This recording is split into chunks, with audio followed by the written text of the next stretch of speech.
Okay, once again, good afternoon, everyone. We're down to the last three lessons of our subject, which is statistics, formulating hypothesis. I decided na i-create itong lesson na to para nang sa ganun kasi kahit nahihilo kayo, ano yung statistical treatment ang gagamitin natin, still you know how to formulate your hypothesis. Hypothesis is not new to you because in science, you already knew what hypothesis is all about. So it's defined in science as an educated guess. In in science, you test the hypothesis using experimentation. But here in statistics, we are going to test our hypothesis. It should be using statistical computation, using the z-test and the t-test na pinag-aralan natin before. So we have here, I have here a scenario that suppose, mga papasok ko. Suppose that the principal of Arellano University reads an article which states that the overall mean score of Pasig City for the National Achievement Test is 55.6. Furthermore, suppose that for a sample of students, the average of the National Achievement Test scores in Arellano University is 57.15. Now the question is, can the principal of Arellano University conclude that the students in Arellano University scored higher than the average? So we have, if you're going to examine here the data, yung overall mean score is 55.6. Samantalang nung kinuhaan ng sample, ang Arellano lumalabas na 57.15 yung kanyang mean score. Kaya meron ako nilagay dyan, can the principal concluded that the student in Arellano University scored higher than the average? So if you're going to examine the data here, at first glance, you might be inclined to say yes, because 57.15 is greater than 55.6. Okay?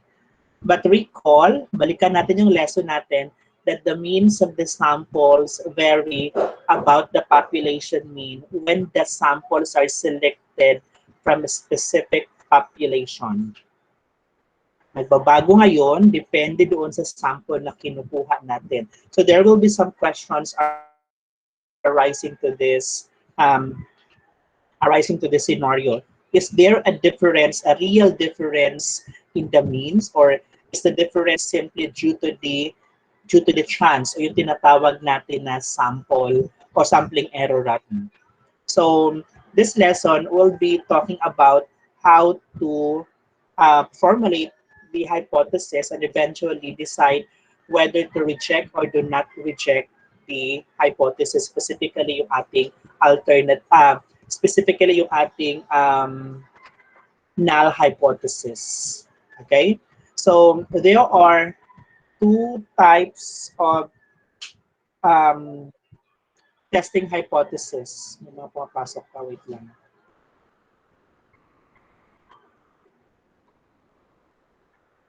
Meron tayong iba't ibang klase ng pagtetest ng hypothesis.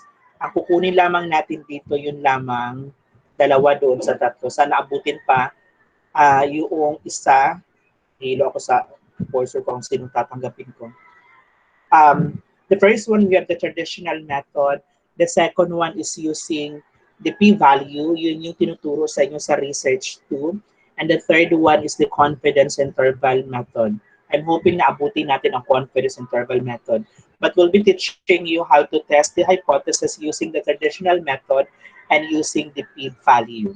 So a statistical hypothesis is a conjecture about a population parameter. And this conjecture may or may not be true. So there are two types of statistical hypothesis for each situation. We have the first one, the null hypothesis, which symbolizes HO. Yung null hypothesis yung iti-test natin sa ating statistical computation. So it symbolizes HO. It is a statistical hypothesis that states that there is no significant difference between the two parameters and specific value, or that there is no difference between the two parameters. Okay? So, kunyari, you are working on a research whether is there a significant difference between the academic performance of ABM 11 under online modality and under modular approach. So the word there is no, that means we are pertaining to the null hypothesis. There's no significant difference between the two parameters. Removing the word no, that is the alternative hypothesis, which states that there is a significant difference between the two parameters.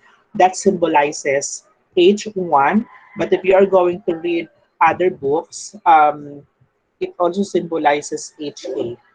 Mas widely used yung HA, pero nung chinek ko yung module ng Arellano, gumagamit siya ng H1. So do not be confused with H1 and HA because that pertains only to one word, which is the alternative.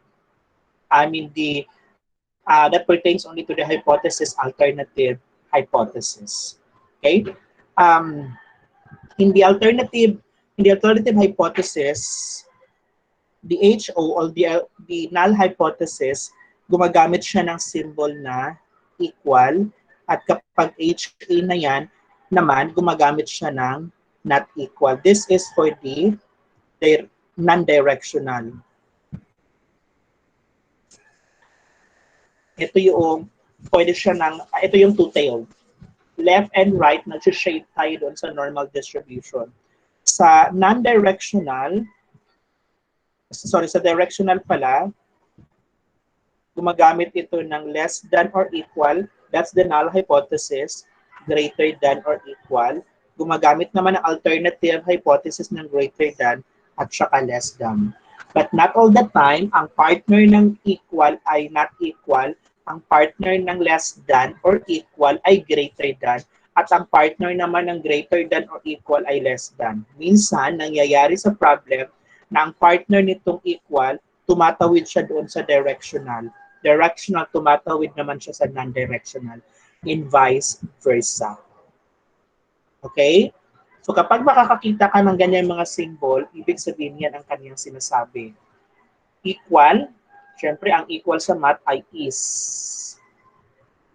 Okay? At saka not equal. Now, we have here the possible outcomes of a hypothesis test. We have the type 1 error and the type 2 error. You listen to me very carefully because I'll be discussing thoroughly the difference between type 1 error and type 2 error. When you are going to reject a true null hypothesis, you are committing type 1 error. Based on your statistical computation, it turns out that the null hypothesis is true, and then eventually you reject it. You are committing type 1 error. When you are going to reject a false null hypothesis, there is no error in your research. You are making a correct decision. Ulitin natin. Based on sa computation mo, lumalabas na dapat i-accept mo si null hypothesis because as mentioned, ang ating tinetest dyan ay si null hypothesis. Pero ni-reject ka, nagkaroon ka ng konting kalituhan, ni-reject mo ang isang totoong null hypothesis, you are committing the type 1 error. When you are going to accept, so do not reject the HO, which is the null hypothesis, you are making a correct decision.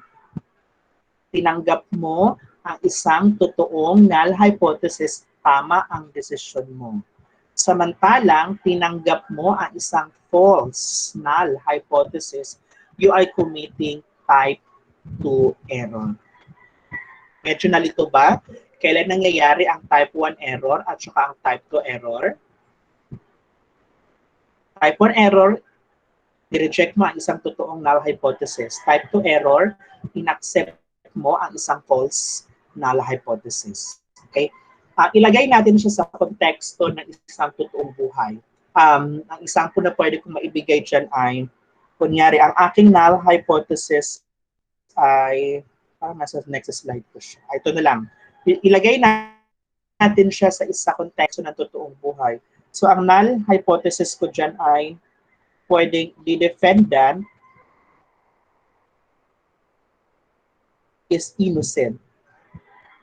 Ang alternative hypothesis ko dyan ay the defendant is not innocent. Meaning to say, siya ay pwedeng guilty pero hindi pa natin siya matatawag na guilty hanggang sa napapatunayan natin yan. Okay. So, imagine natin, lahat naman tayo kung hindi tayo nakapanood ng isang kaso, at least sa mga movies na papanood natin siya. So usually, sa isang movie na merong trial, the evidence is presented in the court by the prosecutor, and based on the evidences, the jury o yung judge decides the verdict whether yung defendant by innocent or guilty. Okay? So here's the scenario now para maintindihan natin ang type 1 error at saka yung type 2 error. If the defendant is convicted but he or she did not commit the crime, then type 1 error has been committed. Ulitin natin. Kapag napakulong mo ang isang tao na inosente, ang ating na-commit na error ay type 1 error. Isang inosenteng tao, napakulong natin, yan po ay type 1 error. Pero kapag ang defendant ay convicted pero siya naman talaga ay ginawa niya ang crime, then there is no error doon sa ginawang desisyon ng jury. Tama ang kaniyang desisyon na ikulong ang isang taong may sala. Okay? Pagdating naman dito sa if the defendant is acquitted and he or she did not commit the crime, napawalang sala siya pero hindi naman niya ginawa talaga ang krimen, wala tayong error na na-commit doon. Correct ang decision ng jury. Pero kapag ang defendant ay acquitted siya, ibig sabihin na pawalang sala siya, kahit na siya ang gumawa ng krimen, we are committing type 2 error.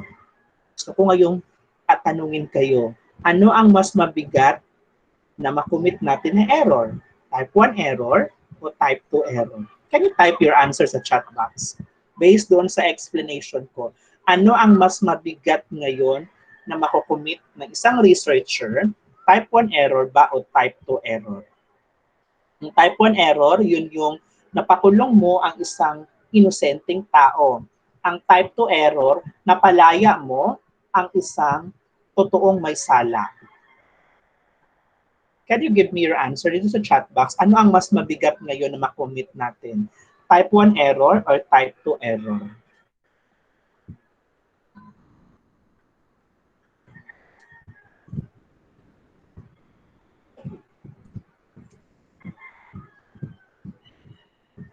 Chesley Bakang says it's type 2 error ang mas mabigat na makommit natin.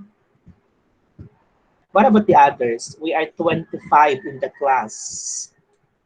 Julianne Bello says it's type 1. Lay, it's type 1. Abigail, it's type 1. It's diverse. It's a diverse answer.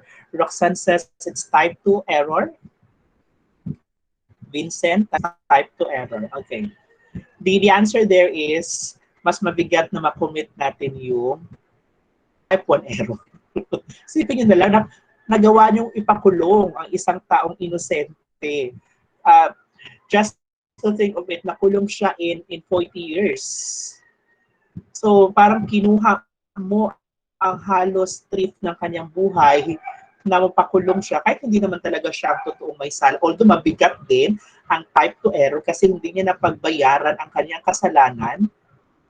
Pero hindi ba mas mabigat yung nagdusa isang tao na kahit hindi naman siya ang may sala? Okay? Same thing dito sa research natin. Ibalik natin sa konteksto naman ng research. mas mabigat kapag nagko-commit ka ng type 1 error. That's the reason kaya meron tayong tinatawag na confidence interval. When the confidence interval, I think nasa next slide. When the confidence interval is at 95%, ibig sabihin, ang alpha mo dyan is 0.05 lang. The probability that you are going to commit type 1 error, it's only 5%. Kapag ang ginamit mong confidence level ay 99%, ang alpha mo dyan ay 0.01. Ang probability na magkakamali ang research mo ay at 1% lamang. Meaning to say, when the confidence interval is 95% and you are going to reconduct your research, you are 95% confident that you are going to give the same result. You are only 5%, meron ka namang 5% chance na magkakamali yung una mong decision, whether you accept or whether you reject the null hypothesis. The higher the confidence level is, the lower the probability of committing type 1 error. Okay? At wag natin kakalimutan yung katumbas niyan. Okay? Although nasa next lesson pa yan. I hope kahit pa paano nagkakaroon tayo ng idea ang ibig sabihin ng type 1 error at saka ng type 2 error. Yung alpha na yan, yun yung probability na magkukommit mo yung type 1 error. Mas mababa ang alpha, mas mababa ang probability na makukommit natin ang type 1 error. Okay? So I want you to make yourself an expert when it comes to making null hypothesis and alternative hypothesis. Kasi no matter how good you are when it comes to writing your introduction, background of the research, the review of related literature, if you don't know how to formulate your null and alternative hypothesis, that would be pointless. Okay? So, ang partner ng, when the null hypothesis is at equal to, U is the population mean. The population mean is at 10.2. Ang alternative hypothesis natin yan ay not equal to 10.2. Kasi yan ay non-directional. Tandaan natin, balikan natin yung aking nilagay kanina. Ang partner ngayon ng HO na equal ay not equal. Pero gaya ng sinabi ko, hindi siya lagi-lagi. Kasi may time na tatawid siya sa directional. Depende dun sa problem. Let's have number 2. Kapag ang HA natin, population mean ay not equal to 32.6, ang magiging partner niya sa alternative hypothesis ay equal kay 32.6. Okay? This is the traditional way of writing the null and the alternative hypothesis. Now, when the alternative hypothesis is that the population mean is greater than 45, balikan natin na kapag greater than 45 yan, ang greater than, ito yung greater than, ito. Ang kanyang partner ngayon ay less than or equal naman. So, ibig sabihin, ang magiging, ayan yung lumipat, ang magiging null hypothesis natin will be the population mean is less than or equal to 45. Okay? Medyo nagkakaroon na ba ng liwanag? Let's have number 4. The null hypothesis is the population mean is greater than 101.6. What do you think is the alternative hypothesis? Anong symbol ng inequality yung gagamitin natin? Less than. Very good. The population mean is less than 101.6. Dapat kasi ma-cover lahat. Okay? Hindi pwedeng not equal lang. Okay. Here we have the population proportion is not equal to 0.87. Ano ang magiging alternate? Ano ang magiging null hypothesis? Ano ang counterpart ng equal?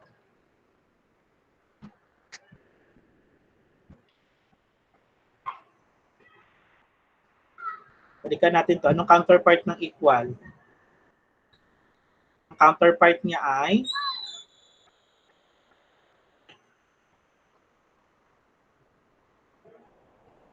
kung may equal ka, ano ang magiging partner niya? Sagutin niyo ako. Ang P natin ay ano? Equal. That's correct, Jesselie. That's equal to 0.87. Okay? Now, let's try kapag naka-in word naman siya. So, let's formulate the null and the alternative hypothesis. The mean number of years Filipino work before retiring is 34. When you say is, in mathematics, that's equal. Okay? So, sino ang is dyan? Si HO o si HA? Sino yung gumagamit ng is? Ang is sa mathematics ay equal. Sino ang gumagamit ng equal? Sino ang gumagamit ng equal? Is it the HO or the HA? HO. That's correct. So, ang population mean natin dito ay equal kay 34. Ang alternative hypothesis natin ay not equal to 34. Okay? Other way of writing this is that the alternative hypothesis is the population mean is 34. The alternative hypothesis, the population mean is not 34. The presence of not, that means you are negating the null hypothesis. Let's have number 2. Private universities mean tuition cost is more than. The word there is more than. Sino ang gumagamit ng more than? HA. Ang more than ay HA, that's correct. So, ang population, balikan mo, ito kasi ay more than. Hindi ko siya malipad. Ito yung more than. Yung more than, ito yon, yung greater than, yun yung more than. Yung binilugan ko. Ito siya, ito yung more than. Okay? So, kung more than yan,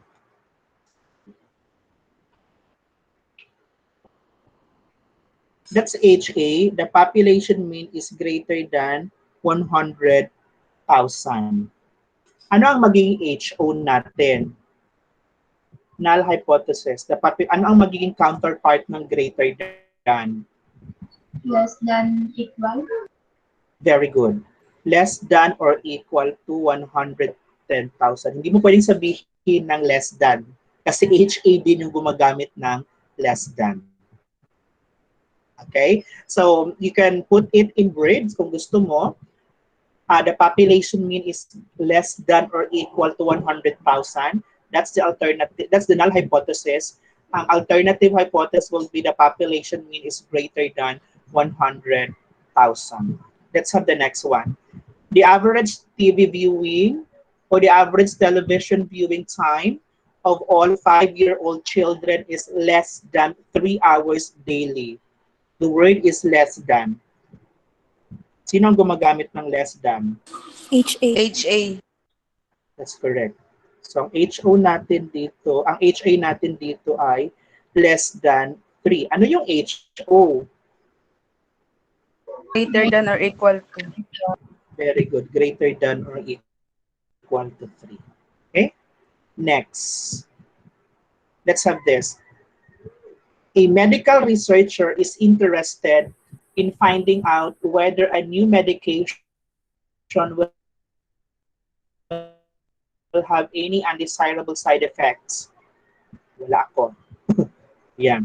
The researcher is particularly concerned with the pulse rate of the patient who take the medication. Will the pulse rate increase, decrease, or remain unchanged after a patient takes the medication? Since the researcher knows that the mean pulse rate for the population under study is 82 beats per minute. Masyadong mahaba yung ating scenario. Pero tingnan natin yung magiging clue natin. Ano ang clue dyan? Anong word ang mag-decide sa atin kung HA ba o HO ang given?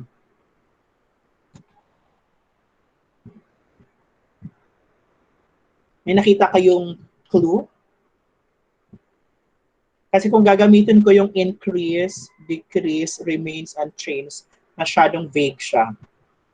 So might as well, we'll be using, may word dyan na pwede mong pagsimulan. Yung last sentence, Since the researcher knows that the mean pulse rate for the population under study is 82 beats per minute. Population under Chesapeake, study. ulit. Population under study.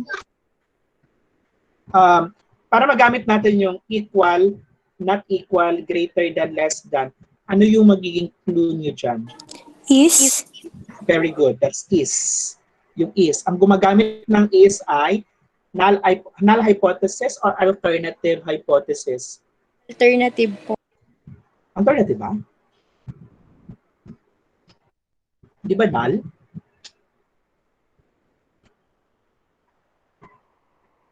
Ito. Di ba si HO ang gumagamit ng equal? Ito. Apo pala. Okay. Si null hypothesis ang gumagamit ng equals. Ibig sabihin, dito yung ating alternative, the population mean is equal to 82. So ang magiging negation niyan will be not equal to 82. Buti natin yung pag-formulate ng null sa alternative kasi sa mga last na lesson, yung mga natitirang lesson, gagawa talaga kayo ng null and alternative hypothesis. Okay, let's have number 5. A car company invents an additive inverse to increase the life of an automobile battery. The mean lifetime of the automobile battery without the additive is, ayan, meron siyang is, pero meron siyang increase. So unahin natin yung is. Sino ang gumagamit ng is? Null HO. Very good. The null hypothesis is 36 months. Ano yung maging alternative hypothesis natin?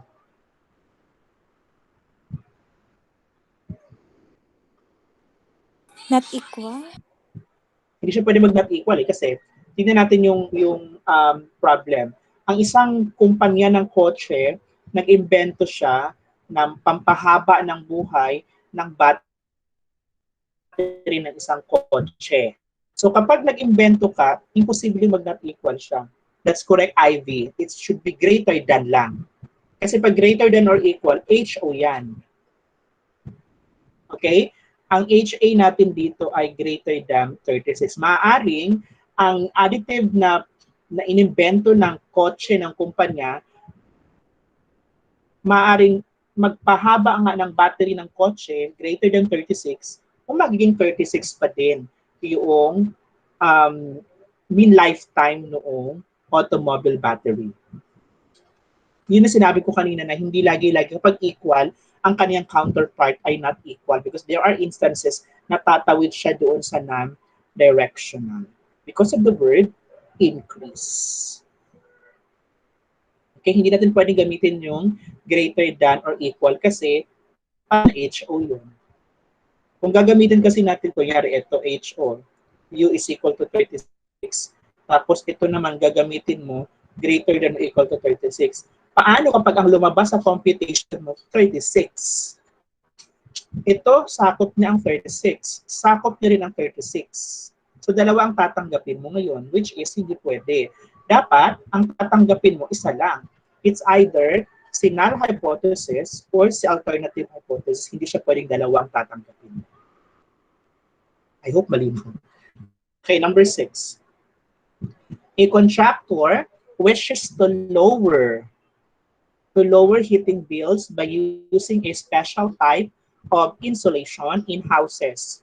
The average of the monthly heating bills is 780 pesos.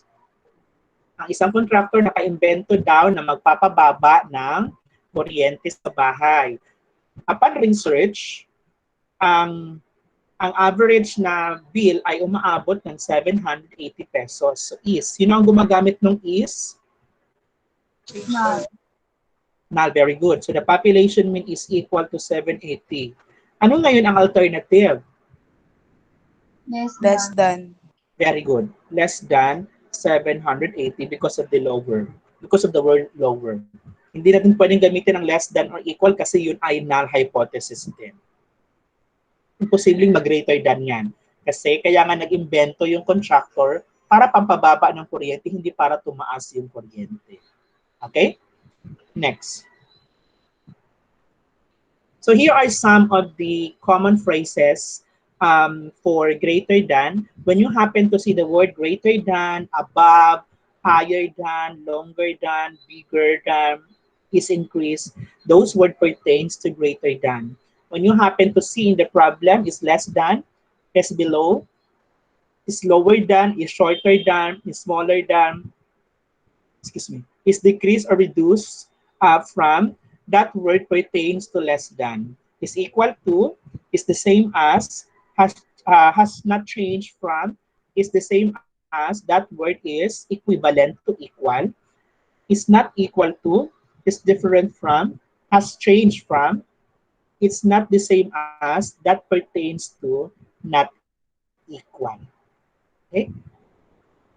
So let's have the last two examples. A researcher thinks that if expectant mothers use vitamin pills, the birth weight of the babies will increase. Include. The average birth weight of the population is 8.6 kilograms. Can you give me the alternative in the null hypothesis?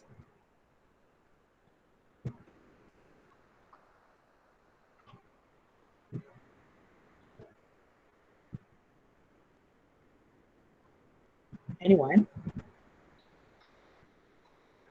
Sino ang gumagamit ng is?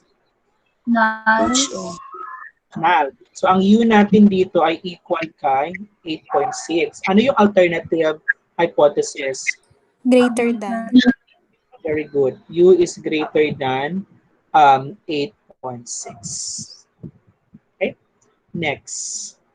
An engineer hypothesizes that the mean number of defects can be decreased in a manufacturing process of compact discs by using robots instead of human for certain tasks. The mean number of defective discs per 100 is 18. So what's the, sino ang gumagamit ng HO ang gumagamit ng equal ay si HO, that is U, is equal to 18 over 1,000. Ano ang maging alternative? Less than. Okay, nung ginamitan ng robot, ang maging defected na disk ngayon ay pwedeng less than 18 per 1,000 disks. Okay? Last one. A psychologist feels that playing soft music during a test will change the result of the test. The psychologist is not sure whether the grades will be higher, lower, higher or lower. In the past, the mean of the scores was 73.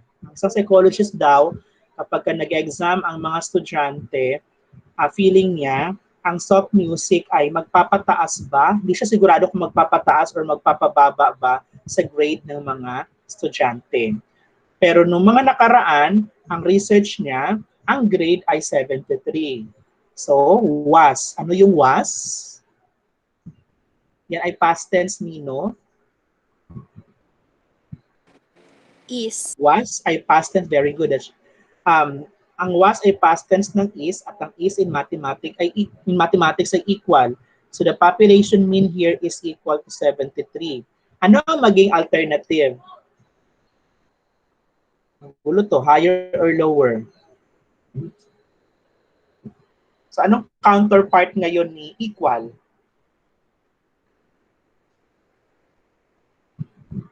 Not equal. Very good. Pwede mong sabihin not equal. Hindi siya pwedeng greater pero lower.